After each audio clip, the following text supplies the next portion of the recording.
زکوٰۃ کے بارے میں بڑا سٹرکٹ ہونا چاہیے۔ قرآن مجید میں جہاں نماز کا ذکر آیا ہے وہاں اکثر مقامات پر ساتھ زکوٰۃ کا بھی ذکر آیا ہے۔ تو بعض علماء کرام نے فرمایا اس بندے کی نماز قبول نہیں جو مال میں سے زکوٰۃ نہیں ادا کرتا۔ تو زکوٰۃ ادا کرنے کے لیے میں بڑا ایک آسان سا نسخہ بتلایا کرتا ہوں، ہو سکے تو آپ حضرات اس کو نوٹ کر لیں یا اپنے دل میں نوٹ کر لیں۔ سب سے پہلی بات، سال میں ایک مہینہ مقرر کر لیں، کوئی سا بھی مہینہ، کیونکہ سال گزرنے پر زکوٰۃ فرض ہوتی ہے۔ لیکن آپ یہ دیکھیں پورا سال آپ کے پاس کچھ پیسے آ جائے ہیں، کچھ اگلے دن آئے ہیں، کچھ اگلے دن آئے ہیں، کچھ چلے گئے، کچھ آئے، یہ سارا سال سلسلہ چلتا رہتا ہے۔ تو آپ اگر ہر مال کے اوپر سال گزرنے کا حساب لگانے لگے تو پھر آپ حساب کتاب میں ہی پڑے رہو گے۔ تو علماء کرام نے اس کا بڑا آسان سا حل بتلایا ہے۔ وہ فرماتے ہیں سال میں ایک مہینہ مقرر کر لیں۔ جیسے عموماً بندے رمضان شریف کا مہینہ مقرر کر لیتے، تو رمضان شریف کا مہینہ آیا ہے، اب بیٹھ کے دیکھو اس وقت میرے پاس چاہے 1 گھنٹہ پہلے کچھ آیا ہے وہ بھی شامل کر لو۔ اس وقت میرے پاس سونا کتنا ہے، اس کی موجودہ ویلیو وہ لکھ لو، چاندی کتنی ہے اس کی ویلیو لکھ لو، کیونکہ جن چیزوں پر زکوٰۃ ہے میں اسی کا ذکر کر رہا ہوں۔ سونا، چاندی اور نقدی کتنی ہے، بینک بیلنس کتنا ہے، گھر میں کتنا رکھا ہوا ہے، لوگوں سے قرضہ کتنا لینا ہے وہ بھی شامل کرو، وہ بھی آپ کا ہی ہے۔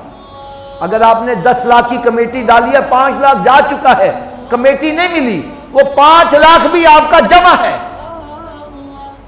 وہ بھی شامل کرو۔ سونا، چاندی، نقدی، اور نقدی میں جو آپ نے قرضہ لینا ہے لوگوں سے وہ بھی شامل کرو۔ اور پھر مال تجارت، کیا میں نے کہا؟ اگر آپ کے پاس دکان ہے، مال تجارت جتنا بھی ہے، گودام ہے اس میں جو مال رکھا ہوا ہے۔ اسی طرح اگر آپ نے کوئی پلاٹ یا مکان اس نیت سے لے کے رکھے ہیں، جیسے بندے کاروبار کرتے ہیں نا، پیسے ویسے پڑے ڈی ویلیوٹ ہوتے رہیں گے، چلو یار کو مکان لے لیتے ہیں، کل کو مہنگا ہوگا تو بیچ دیں گے، تو یہ مال تجارت میں آ جائے گا، اس کی بھی ویلیو شامل کرو۔ اور اگر آپ نے ویسے پلاٹ لے کے رکھا ہوا ہے کہ یار چل کل کو کام آ جائے گا، یا لے کے رینٹ پہ دے دیا، تو اس پہ زکوٰۃ نہیں ہے، وہ مال تجارت۔ وہ آپ سمجھتے ہیں کئی بندے انویسٹر ہوتے ہیں جن کا کام ہی یہ ہوتا ہے یہ پلاٹ لے لو، یہ مکان لے لو، فلاں چیز لے لو، کل کو مہنگا ہوگا تو بیچ دیں گے۔ تو اس نیت سے جو مال لیا ہے اس کی بھی ویلیو نکال لو۔ پھر سن لو، سونا، چاندی، نقدی میں یا آپ نے لوگوں سے جو قرضہ لینا وہ بھی لے لو، وہ بھی شامل کر لو۔ اور مال تجارت، جو بھی مال تجارت اس کی موجودہ ویلیو وہ آپ نکال لو۔ ان سب کو جمع کر لو۔ کیا کرنا ہے؟ اونچی بولو ذرا۔ ان سب کو جمع کر لو۔ اگر فرض مال اس کی ویلیو بنی ہے 50 لاکھ، کتنی؟ اب آپ نے یہ دیکھنا ہے میں نے لوگوں کا قرضہ دینا کتنا ہے۔ اگر آپ نے 50 لاکھ ہی قرض دینا یا 60 لاکھ دینا ہے تو آپ پر زکوٰۃ فرض نہیں ہے۔ اور اگر آپ نے 40 لاکھ لوگوں کا قرض، کیونکہ ہوتا پتہ کیا ہے، گودام کے اندر مال رکھا ہوا ہے لیکن ہوتا جناب لوگوں کا ہے، قرضہ لے کے رکھا ہوتا ہے، ادھار لے کے رکھا ہوا ہے۔ تو اسلام بڑا بہترین مذہب، سب سے بہترین مذہب ہے۔ وہ کہتا ہے کہ جو تم نے لوگوں کا قرضہ دینا ہے وہ مائنس کرو۔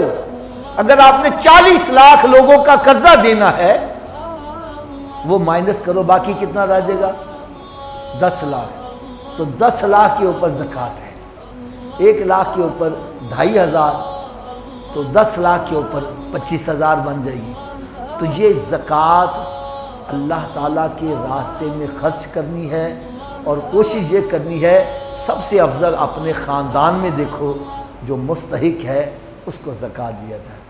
اور خاندان میں کن کو نہیں دینی؟ جو تمہاری جائیداد کے وارث ہیں ان کو نہیں دینی۔ مثلا باپ بیٹی کو نہیں دے سکتا، بیٹے کو نہیں دے سکتا، باپ کو نہیں دے سکتا، ہاں بھائی کو آپ دے سکتے ہیں، بہن کو دے سکتے ہیں، اور اپنے جو آپ کے رشتہ دار ہیں ان کو آپ، جو آپ کی جائیداد کے حصے دار نہیں ہیں، اگر وہ مستحق ہے تو اس کو جائیداد میں سے حصہ دے دو، نہیں سمجھ لیں۔ بھائی بہن کو دے سکتا ہے۔ تو زکوٰۃ جو ہے اس کو کوشش کرو، جو اگر ایک بندے کی 20,000 روپیہ زکوٰۃ بنتی ہے، اگر وہ 19,000 بھی دیتا ہے تو زکوٰۃ قبول نہیں ہے۔ ایک بندے کے ذمے 10,000 روپیہ زکوٰۃ کا بنتا ہے، وہ 10 لاکھ روپیہ خیرات کر دے، خیرات قبول نہیں ہے۔ میری بات کا برا نہ منانا، آج آپ نے دیکھا ہوگا بڑے بڑے جناب وہ کیمرے مین بگا کے چیک دے دیتے ہیں، ہمارا تصویر آ جائے، وہ چیک دے دیتے ہیں، زکوٰۃ نہیں ادا کرتے۔ تو زکوٰۃ جس پر فرض ہے اس کو اپنے مال میں سے زکوٰۃ پوری ادا کرنی چاہیے۔ اگر آپ کی 10,000 زکوٰۃ بنتی ہے، کوشش کرو زیادہ دے دو، جو زیادہ دو گے وہ خیرات میں آتی چلی جائے گی، کم نہیں ہونی چاہیے۔ اسی طرح صدقہ فطر، زکوٰۃ کے لیے تو میں نے چند مخصوص چیزیں بتلائیں، سونا چاندی نقدی مال تجارت، اسی پر صرف زکوٰۃ ہے۔ آپ کے پاس 2 کروڑ روپے کا ہیرا پڑا وہ اس پہ زکوٰۃ نہیں ہے، جو زکوٰۃ کے چیزیں آ گئی ہیں اسی کے اوپر زکوٰۃ ہے۔ لیکن صدقہ فطر اس کا نصاب اور ہے۔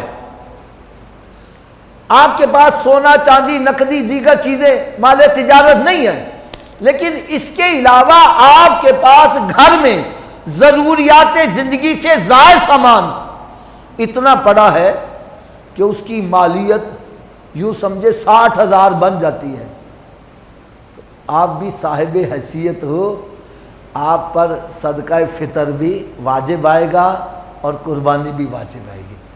اب ضروریات زندگی سے زائد کیا چیزیں ہیں؟ بندے کے 2-3 سوٹ جو ہوتے ہیں وہ ضروریات زندگی کے مطابق ہوتے ہیں۔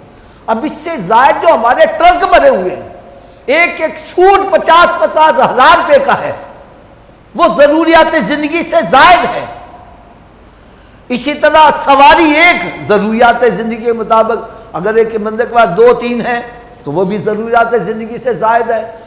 برتن ضروریات زندگی کے مطابق 2-4 ہی ہوں گے، لیکن ہمارے گھروں میں سارے وہ جناب شوکیس بھرے پڑے ہوتے ہیں، وہ کئی سال گزر استعمال کی باری بھی نہیں آتی، وہ ضروریات زندگی سے زائد ہیں۔